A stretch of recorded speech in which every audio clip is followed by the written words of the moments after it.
bueno, Vale, pues. buenas tardes. Otro programa más por su canal de UFAJU, la verdad laboral. Hoy tenemos como invitado al compañero y amigo Dick Guanique, secretario ejecutivo de la CTV y coordinador de FADE. Bueno, Dick, bienvenido a tu programa. Antes de comenzar con Dick, bueno, le quiero recordar a nuestros seguidores que se suscriban al canal, que le den a la campanita y que nos dejen su comentario para seguir mejorando y seguir avanzando en este canal, que es el canal de los trabajadores activos y jubilados. Bueno, Dick, bienvenido a tu espacio, a tu programa. Bueno, muchas gracias, Chino. Un gran placer estar hoy con ustedes y con la audiencia que ustedes tienen en ese prestigioso programa. Y Es bueno, importante que hoy en día los trabajadores podamos compartir, pues, y tener un programa donde podamos expresar nuestras ideas. Muchas gracias. Buenas tardes. gracias a ti, estamos esperando al compañero Higo. Vamos a ver si logra conectarse. El martes pasado, bueno, fue imposible. Incluso el programa no lo pudimos editar porque tuvimos problemas con las comunicaciones y tuvimos 2 horas tratando de conectarnos y al final tuvimos que suspender el programa. Pero hoy sí creo que vamos a avanzar. Bueno, Higo, vamos a comenzar contigo. Yo quiero hacerte la pregunta. Sería un placer ver a Igor nuevamente. Bueno, vamos ahí, tenemos suerte. Si hay internet, que a la mar en la guaya, seguro que se va a conectar. Vamos a comenzar con la pregunta de las 64.000 lochas. ¿Tú crees que en estos momentos los trabajadores venezolanos se sientan representados por la CTV? Mira, yo creo que la CTV, primero que es una organización, una confederación de mucha tradición, de mucha trayectoria en el país y que ha jugado un papel fundamental en los procesos de lucha de los trabajadores y en las conquistas de los trabajadores. Todavía está fresca la experiencia de lucha de la CTV entre el año 98 y el año 2002, 2003, 2004, que sufrimos una gran derrota y que hasta ahora muchos dirigentes sindicales de la Confederación de Trabajadores de Venezuela no se atreven a aceptar, pues, que fuimos derrotados en aquella oportunidad y que esa derrota implicaba, planteaba la necesidad de cambiar el estilo de trabajo, de cambiar los métodos de trabajo, de modificar las relaciones entre la dirección del comité ejecutivo y la base de los trabajadores. Ese empeño, pues, de muchos dirigentes, fundamentalmente de Acción Democrática en algún momento y de quienes posteriormente han tenido el control de la Confederación de Trabajadores de Venezuela, en este caso, en su momento, el difunto Manuel Cova y posteriormente, en la actualidad, Elías Torres y su grupito de Tito Blanco y Carmen Omaira Arismendi, Pedro Arturo Moreno, se empeñaron en no modificar la política, en no modificar los estilos de relacionarse con los trabajadores y indudablemente que la CTV fue progresivamente perdiendo su incidencia, su influencia, su dirección política hacia los trabajadores. Podemos decir que hoy en día la CTV no está jugando su papel como confederación, no está atendiendo los problemas de los trabajadores, no está recomponiendo al movimiento sindical de los trabajadores venezolanos, cuando la CTV, su comité ejecutivo, su dirección ejecutiva, su dirección política, está llamada a dar un gran aporte para la reconstrucción del movimiento sindical venezolano. No lo está cumpliendo, es lamentable, es doloroso, es triste, pero esa es la realidad como consecuencia del interés particular de unos grupos que creen que porque se definen miembros del comité ejecutivo de la CTV ya tienen todo ganado y no es así, lamentablemente. Bueno, hermano, mira, ¿cómo hacer? O Entonces, sea, ¿qué propuestas tienen ustedes? Tengo entendido que tú también eres coordinador de FADE, también un movimiento también que se encarga también de defender a los trabajadores y organizarlos. Eh, ¿Qué propuesta ves tú a corto y a largo plazo para rescatar el movimiento sindical y engancharlo nuevamente emocionalmente con los trabajadores? ¿Verdad? Que se vea, creo que es una tarea de todo. Y también, ¿qué piensa, hermano, de esa brecha generacional que se ha creado entre la dirigencia sindical? Yo veo con gran preocupación, como en mi caso personal, yo voy a cumplir 72 años y pertenezco a FETRASalud. Pero resulta que cuando volteo hacia atrás, el más cercano es Mauro Zambrano, que es el hijo de Pablo, que tiene 32 años. Entonces, ¿cómo romper esa brecha generacional y cómo organizar otra vez el movimiento sindical para que tenga la credibilidad y la dirección que tuvo en los años 70, 80 y 90, ¿no? Chino, y los compañeros que nos escuchan, el problema del movimiento sindical no es generacional.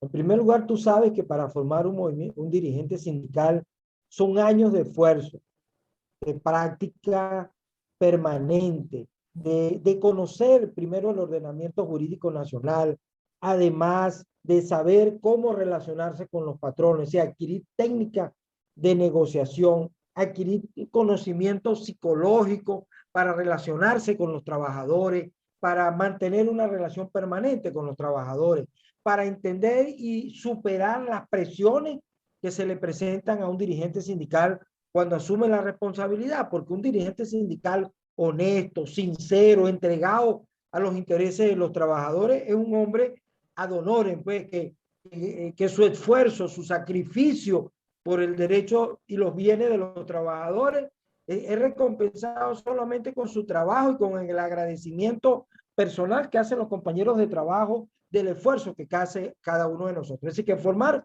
un dirigente sindical no es un tema de un día, de 2 días, no es ir a la universidad o participar en 2, 3, 4 cursos, no, o talleres. Es un proceso que lleva tiempo formar un dirigente sindical serio, responsable, que lucha por los intereses de los trabajadores. Esa es la primera cosa. Así que el problema del movimiento sindical venezolano no es generacional. Es bueno que se incorporen gente joven al movimiento sindical y que quienes estamos hoy en el movimiento sindical y que tenemos una larga experiencia de defensa de los derechos de los trabajadores, podamos darle las herramientas, darle los instrumentos, darle la ideología, la conducta, el comportamiento, para que esos muchachos que se incorporan al proceso de lucha puedan hacerlo en las mejores condiciones. Ahora, ¿cuál es el problema del movimiento sindical venezolano? El movimiento sindical venezolano tiene varios problemas. El primer problema es que no tiene política. El movimiento sindical es más allá de seguir la línea que cada quien tiene del partido al cual pertenece, en su conjunto el movimiento sindical no tiene política unificada. Es decir, la autonomía del movimiento sindical, es decir, la independencia del movimiento sindical es un hecho fundamental, ¿verdad? Para que el movimiento sindical pueda crecer independientemente del partido, independientemente del Estado e independientemente de los patrones. Así que es necesario, en primer lugar, construir una política de clase para la defensa de los derechos de los trabajadores, que incluya la lucha por la defensa de la contratación colectiva, la lucha por la defensa de la democracia sindical, que incluya la lucha por la unidad de la clase trabajadora, que incluya el hecho de que el sindicato recupere su prestigio como instrumento base para la lucha de los trabajadores. Entonces, hay que elaborar una política. Eso es lo primero que yo creo que tiene que superar el movimiento sindical. Lo segundo que tiene que superar el movimiento sindical es el sectarismo y el oportunismo de muchos de los dirigentes sindicales. El sectarismo porque cada quien se cree que tiene la verdad. No, yo soy el que represento la verdad, yo soy el que represento el movimiento sindical, yo soy el que digo lo que es, yo soy el que tengo la razón. Y eso en el movimiento sindical no funciona. El sectarismo lo que hace es dividirnos y eso es el resultado final de ese proceso. Sí, el movimiento sindical hoy en día está dividido, atomizado, debilitado. ¿Por qué? Porque cada quien quiere imponer su razón y eso no nos lleva a ninguna parte. Aquí hay que partir en principio de tolerancia entre todos los dirigentes sindicales. Hay que partir en principio de escucharnos y de ver cuál es la política correcta, cuál es el planteamiento correcto y cuál es el rumbo correcto que tiene que definir el movimiento sindical. Por ejemplo, para que en el país se produzca un cambio, la dirigencia sindical tiene que entender que el movimiento sindical es un aporte y una parte importante, fundamental en ese proceso de cambio. Es decir, los otros actores solos no van a poder producir un cambio. El movimiento sindical tampoco solo va a producir un cambio en el país. Entonces, tenemos que tener conciencia de que tenemos que tener una política de unidad y una política de alianza que permita construir una fuerza para producir un cambio en el país. En tercer lugar, el movimiento sindical tiene que entender que para que se reconstruya el movimiento sindical autónomo, para que en el país se pueda producir un proceso democrático de participación de todos los trabajadores en sus instancias organizativas, tiene que producir un cambio de régimen, tiene que haber mayores libertades democráticas, tiene que eliminarse la intervención del Consejo Nacional Electoral en los asuntos internos de las organizaciones sindicales y que permita que cada organización sindical pueda hacer su proceso electoral. Pero además el movimiento sindical tiene que recuperar fuerza. El movimiento sindical tiene que recuperar recursos. Es decir, para hacer un proceso electoral tú necesitas cuantiosos recursos que hoy en día no lo estamos en condiciones de hacer un proceso electoral, por ejemplo, nacional, donde inviertan grandes recursos si no tenemos el auxilio, el apoyo de otras organizaciones sindicales internacionales o de organizaciones no gubernamentales que ayuden en la construcción y reconstrucción del movimiento sindical sin ponernos cortapisas, sin ponernos limitaciones, sin chantajearnos que tenemos que apoyar a o a B o a C, sino que el movimiento sindical se reconstruye. Entonces, en esa perspectiva no se mueve FADE. Ese ha sido el planteamiento que nosotros le hemos hecho a la mayoría de los dirigentes sindicales. Le hemos planteado, mire hermano, vamos a reunirnos, vamos a conversar, vamos a dejar a un lado las diferencias, vamos a dejar a un lado los intereses particulares, vamos a movernos en función de qué es el interés principal para los trabajadores, cuál es la orientación principal para el movimiento, para la unidad del movimiento de los trabajadores y hagamos una coordinación, ¿verdad? Donde estemos todos, donde nos rotemos la dirección y la vocería, donde podamos discutir y comenzar un proceso de reconstrucción desde la base hasta la dirección, que pasa por elecciones de los sindicatos. Es decir, donde los sindicatos hagan sus elecciones y elijan su directiva. Si ratifica la que está, bien. Si eligen una nueva, bien. Pero que los trabajadores participen. Y en un proceso de legitimación de los sindicatos de base, entonces tú puedes pasar un proceso de legitimación de las organizaciones, de las federaciones regionales y de las federaciones nacionales. Y una vez que has hecho la legitimación, la elección de esas organizaciones regionales, entonces puedes plantearte hacer una elección de las elecciones de la Confederación de Trabajadores. Eso también incluye un proceso de debate con las otras centrales sindicales que existen, que se mueven en un criterio de cambio en este país, de unificación. Vamos a unificarnos, vamos a ver en qué cosas coincidimos, en qué cosas no coincidimos y sobre esa base marchar juntos. Nosotros hemos logrado acuerdos, por ejemplo, para que aquí pudiéramos presentar un informe a la comisión de encuesta, para que pudiéramos presentar un informe a la OIT de manera unificada, donde estuvimos todos. Pues. Yo creo que ese proceso tenemos que vivirlo porque más allá de lo que haga individualmente Pablo Zambrano o Ana Rosario Contreras o Igor Lira o Rodrigo Penso, o Froilán Barrio, o Rubén González, o Luis Cano, o Diguaní, que más allá de lo que hagamos individualmente, no vamos a lograr una fuerza. Todos tenemos que unificar. Claro. Ahí hay que convocar a Edgar Machado, hay que convocar a Raquel Figueroa, hay que convocar a la gente de Guayana, hay que convocar a la gente de base del chavismo, porque hay una gente de base de los sindicatos chavistas que están en contra de la política de traición y de esquiroles que cumple la Central Única Bolivariana de Trabajadores, que la rechazan porque saben que no se trata de defender un Estado, se trata de defender los intereses de los trabajadores. ¿Por qué? Porque saben que los trabajadores hoy viven la peor crisis en su historia.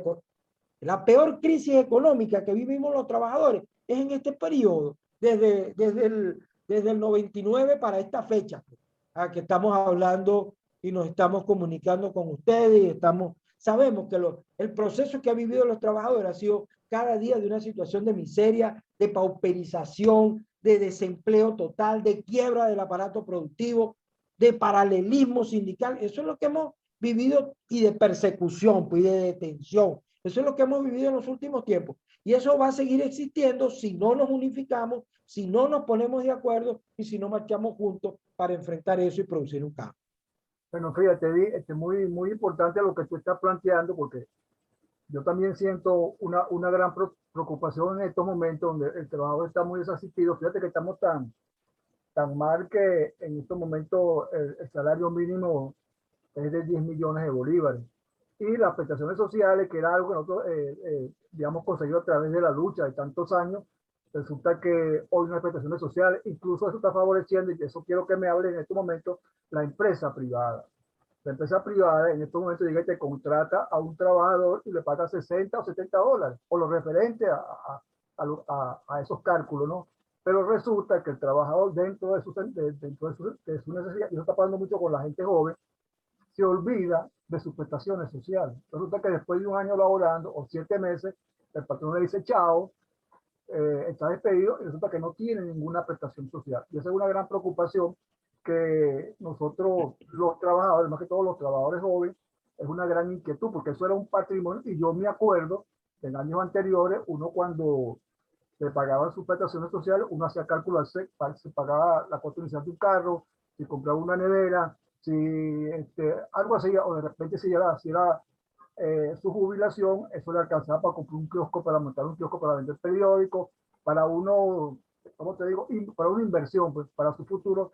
Y ahora veo con gran preocupación cómo eso desapareció, hermano. Desaparecieron las convenciones colectivas, desaparecieron las prestaciones sociales, y mi gran preocupación es lo que te decía, el movimiento sindical fraccionado. El gobierno ha jugado muy bien con el paralelismo, incluso los sindicatos gobierneros, las federaciones y las confederaciones gobiernan, la gran mayoría se han convertido en un apéndice del gobierno, se han convertido en mercados populares, se han convertido en organizaciones para sacar cédulas, para sacar pasaportes, todo lo que no tiene que ver con lo que es la defensa, que para la cual fueron creados los sindicatos, que para la defensa de los trabajadores. Sobre ese panorama, yo de verdad me siento preocupado, porque es lo que te estaba diciendo. O sea, yo no veo de verdad, yo siento que nosotros los dirigentes sindicales hemos perdido el contacto emocional con los trabajadores, y a esto también se ha unado también la pandemia, porque ya veníamos con una crisis dura, tanto política como social, que a eso se le montó la pandemia. Y dentro de este arroz con mango, ¿no? Yo verdad que no vislumbro, ¿verdad?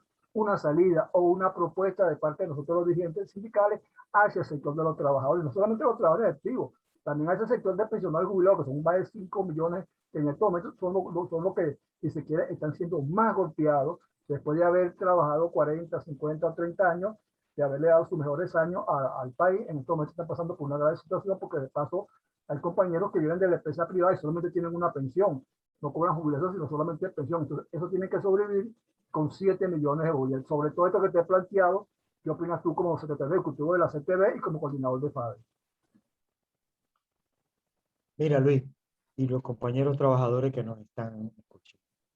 Cuando tú analizas el salario de los trabajadores, el salario hoy de los trabajadores, tienes que necesariamente pasearte por la política económica del Estado. Eso es lo primero que tienes que evaluar, es decir, cómo el cambio del cono monetario, cómo las permanentes devaluaciones han llevado el bolívar a su más paupérrima situación. Que indudablemente, al producirse una devaluación, se devalúa el salario de los trabajadores. Y eso es lo que ha pasado en todos estos 20 años. La política que ha desarrollado este régimen es descargar el peso de la crisis en los hombros de los trabajadores y conducirnos a la mayor miseria y a la mayor pobreza jamás conocida en la historia. Han destruido el salario. Aquí lo que se volvió polvo cósmico fue el salario de los trabajadores.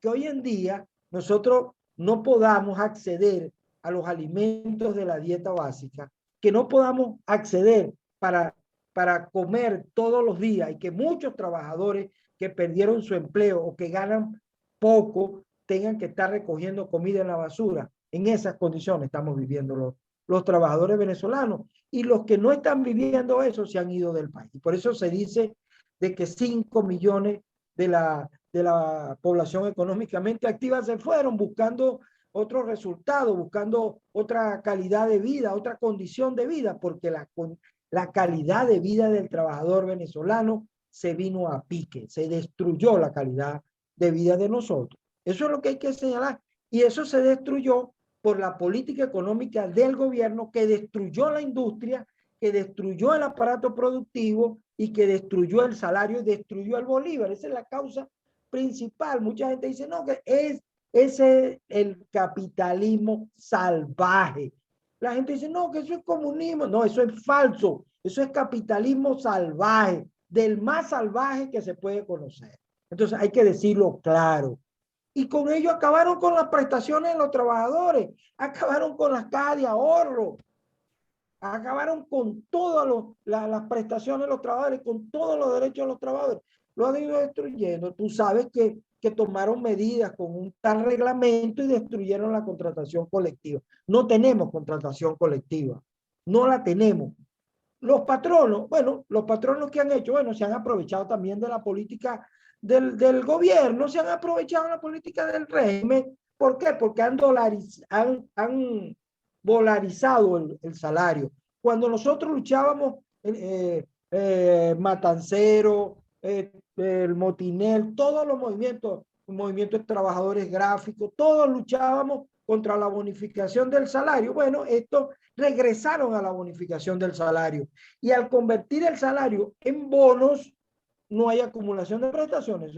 Eso lo saben los trabajadores por experiencia propia. Es decir, ya no te sirve. Entonces, no hay un proceso de prestaciones sociales. Cuando antes tú tenías garantizada tu vejez. Tú decías, bueno, con mi jubilación o con mi pensión, me pagaré mi apartamento, me podré ir a viajar por el mundo un tiempo y viviré tranquilo, ¿no? No tendré problemas porque he acumulado todo un proceso. Pero cuando devaluaron todo lo que tenías en prestaciones sociales se vino a nada, se vino a menos. Entonces, esa es la situación. ¿Qué hay que hacer al respecto? Bueno, ahí el trabajador tiene que entender que tiene que seguir luchando por sus derechos. Ok, mira, un segundito ahí que me está llamando Diego, a ver si luego que Diego entre para que se incorpore a la reunión.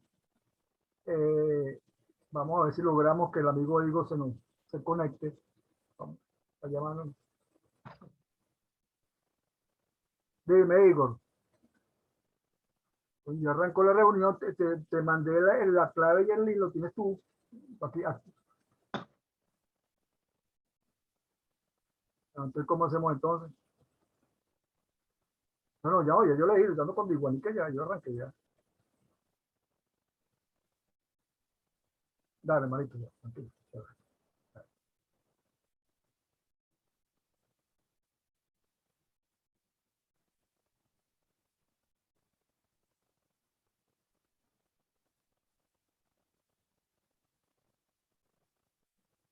Bueno, vamos a seguir con la reunión y bueno, y vamos a hacer la denuncia que el amigo Diego me acaba de llamar y no se va a poder conectar, no se va a poder conectar porque me acaba de llamar y dice que ya en La Guaira no tiene internet.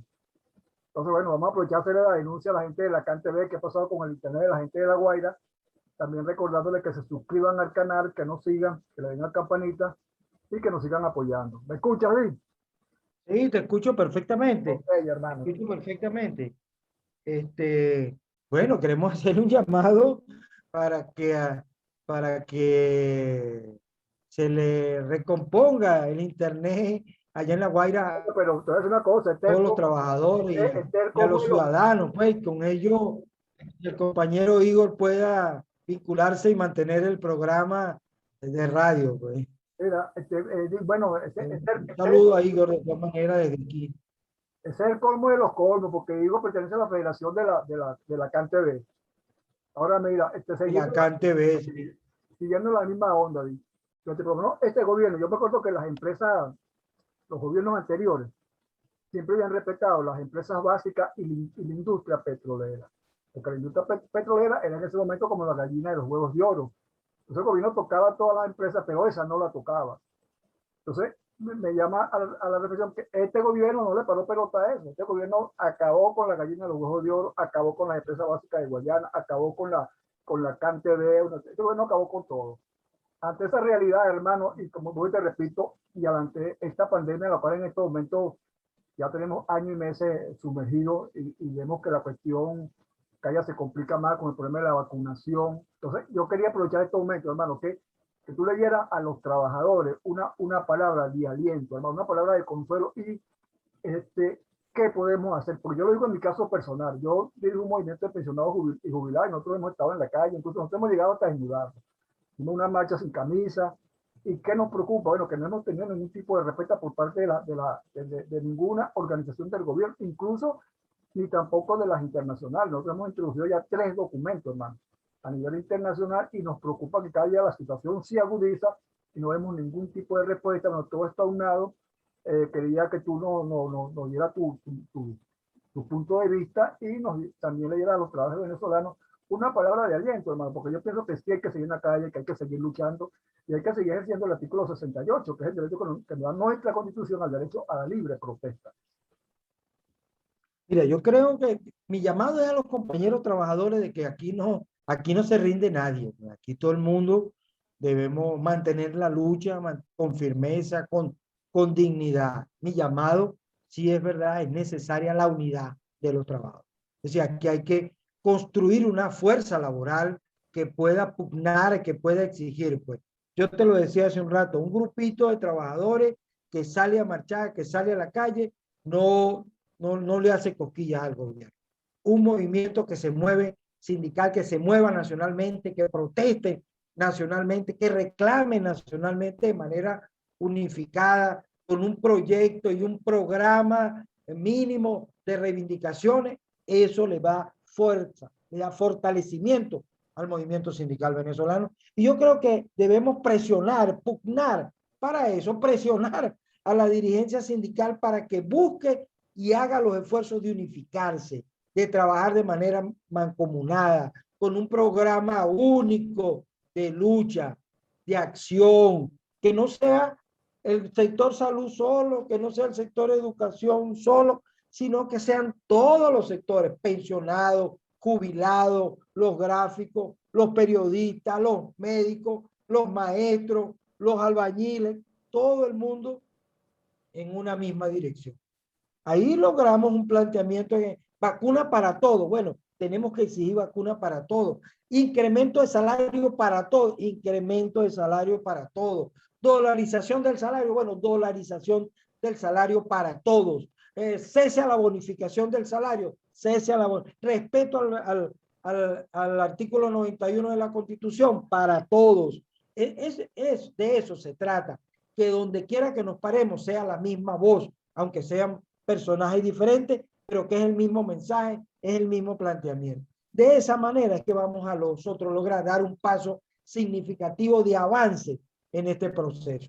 Aquí no hay que preocuparse mucho porque el gobierno su única arma que tiene es reprimir, meter preso a la gente, porque es un gobierno débil, es un gobierno que ya no tiene trabajadores, que ya no tiene pueblo. Hay que estar claro en eso. Pero si ellos no tienen pueblo, no tienen trabajadores, pero nosotros que tenemos pueblo, que tenemos trabajadores, seguimos divididos, bueno, ellos siguen gobernando. Entonces, la solución, unificación, unidad de todos los trabajadores, en torno a una coordinadora, en torno a una sola central sindical, en torno a un solo movimiento. Bueno, hagámoslo así, no hay ningún problema. Nosotros en FADE no tenemos ningún problema en relación a eso. Para nosotros el problema no es de sigla, ni tampoco de caras, es un problema de política de los trabajadores, de unidad de los trabajadores, de unidad de la clase para defender sus intereses, para defender su bienestar, su familia y su futuro. De eso se trata y ahí en esa dirección debemos marchar todos. A mí me preocupa, por ejemplo, el hecho de que hoy en día la gente dice, cónchale, lo económico tiene que ir por un lado y lo político tiene que ir por otro lado. No, señor. Lo económico y lo político tienen que ir juntos. Que esos que dicen que lo económico va por un lado, lo que están es defendiendo sus propios intereses. Están defendiendo su bolsillo, no están defendiendo al país, no están defendiendo a la nación. La política y la economía marchan paralela, marchan juntas en una misma dirección. Si es el progreso del país, bueno, hagamos el proceso del país. Si es el bienestar de todos, hagamos el bienestar de todos. Ese es el objeto, es construir una nación independiente, democrática, de bienestar y de progreso. Bueno, vamos a trabajar todos por eso, pero no es que lo económico por un lado y la política por un otro, escondiendo el bulto que lo que está en la política de aceptar que este régimen siga haciendo lo que le da la gana. Bueno, mira, en esa misma onda, yo tú que estás hablando ya de la política, y yo te hago esta pregunta, tú estás De la lanzando... política laboral, no de la política Ah, ok, general. ok. Bueno, yo te voy a hablar de la política de los partidos. Esa es la política laboral. Yo te voy a hablar de la política partidista. ¿Qué opinas tú en estos momentos donde hay una serie de compañeros de la oposición que dicen que hay que participar en las elecciones? Incluso hay candidatos ya para la alcaldía y hay otro sector que dice que no. Entonces, ¿cuál es tu opinión con referente a eso? Ya que tú me estás hablando de unidad, Mira, dime. Yo pienso que esa unidad tiene que con tener relación a los partidos también. Dime. mira, con relación al hecho electoral, ¿no? Mira, nosotros creemos que hay que participar en este proceso electoral. Okay. No se trata de condiciones electorales, se trata de condiciones políticas. Hay que crear las condiciones políticas, porque el régimen crea sus condiciones políticas para ganar. Nosotros tenemos que crear nuestras condiciones políticas para ganar. ¿Y qué hace falta? Hace falta que haya un solo candidato en cada municipio y en cada gobernación. Un candidato de los sectores por el cambio. Así que no haya 60 candidatos, porque ¿qué es lo que quiere el régimen? Bueno, que haya varios candidatos. Si tú vas dividido, tú pierdes. Eso es así, porque el régimen va en una sola dirección. Ellos tienen una sola política. Ellos buscan ganar y arrebatar. Pero si tú logras unificarte, si tú logras la misma cantidad de testigos que cuiden los votos, si tú logras entusiasmar al electorado para que participe, para derrotar, yo creo que hay unas serias posibilidades. No se trata de que tú, en una circunstancia que nosotros estamos viviendo con una dictadura, nos lo van a dar todo. Esa no existe. No existe. Si es una sola tarjeta, nos dieron la tarjeta de la manito, bueno, vamos a utilizar la tarjeta de la manito y vamos todos con la manito, con el candidato que más posibilidades tiene. Ahora, no puede ser que 4 partidos o 10 partidos se lo agarren todo y entonces al resto del partido no le dejen nada. No, aquí hay que considerar a todo el mundo, a la dirigencia regional, a la dirigencia de base, a la gente que está luchando, que está en relación directa con el ciudadano y con los trabajadores. Tú tienes que darle oportunidad. Yo hoy hablaba con un amigo y me daba tristeza cuando le pregunté un guaro, le dije, coño, ¿tú no sabes si Alfredo Ramos, que es mi pana, va como candidato a la gobernación? Y me dijo, no, no va. Yo también. Coño, qué pena, qué tristeza, qué pena que un hombre con la trayectoria, con la conducta, con el prestigio que tiene Alfredo Ramos, abandone un frente de lucha, un espacio de lucha, que es la parte electoral. Ahora, tú no logras condiciones políticas, tú tienes 7 candidatos de los sectores del cambio, ahí no participe. No participe porque tú vas a una derrota segura. Pero si tú logras un solo candidato, si tú logras una sola tarjeta, si tú logras una sola política, un programa común, una estructura electoral común donde se unan todas las fuerzas de todos los partidos, hay una oportunidad, hay chance de obtener una victoria. Así creo yo que debemos participar. Ahora, si hay pocos candidatos, no hay una estructura unificada, no hay unidad de los sectores de oposición y de cambio, no participe porque vas por una derrota. ¿Entiendes? Entonces, pero eso tienes que evaluarlo cada municipio y cada gobernación por separado, porque esta no es una elección nacional. Ahora, yo pienso que si tú logras acumular fuerza política, no administrativa, en las gobernaciones, fuerza política, que vas creando una fuerza, tú le vas cerrando el espacio al régimen, así te nombren después un protector, ¿no? Ya tú vas creando una fuerza, tienes una gente sobre la cual influye y es capaz de movilizarse en función de producir un cambio. ahí los cubanos dieron un ejemplo. Siete provincias salieron a la calle. Bueno, los reprimieron, no lograron el cambio, está bien, pero dieron una muestra, como nosotros lo hicimos en el 2002, en el 2003 y en el 2004, y como lo hicieron los bolivianos para sacar al bicho ese que tenían, y así por el estilo. Es decir, los pueblos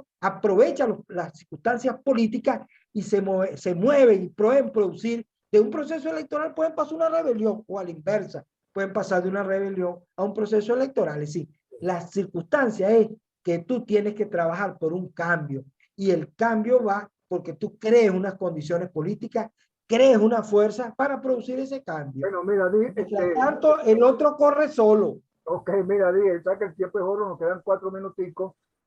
Ya nos estamos Bueno, despidiendo, diciéndole a nuestros hermanos que no tuvimos al compañero Igor Lira hoy por el problema que no tiene internet, pero que el próximo martes, si yo quiero, lo vamos a tener en la próxima entrevista. Y ya Di, te quedan 4 minutos para que ronde y te despida de los. no, bueno, ha sido un gran placer, Igual, hermano. Luis, conversar contigo. Lamentable que porque el internet no funciona en La Guaira, mi querido amigo y compañero sindicalista Igor Lira no pudo estar presente. Mi saludo a él, mi saludo a toda la audiencia que ustedes han ido creando, mi llamado a la unidad, a la organización y a la lucha de todos los trabajadores por nuestros derechos, por nuestras reivindicaciones, por la reconstrucción del movimiento sindical y por trabajar por producir un cambio en este país para construir un país de bienestar, de avance, de progreso y de desarrollo. Buenas tardes, muchas gracias, chicos. Bueno, hermano, muchas gracias, Di, muchas gracias. Un abrazo, hermano. Seguimos en la lucha y si Dios quiere, nos vemos el próximo martes. Entonces, bueno, seguimos en contacto y a las 6 de la tarde tenemos ya el programa montado en la red. Un abrazo, hermano. Dale,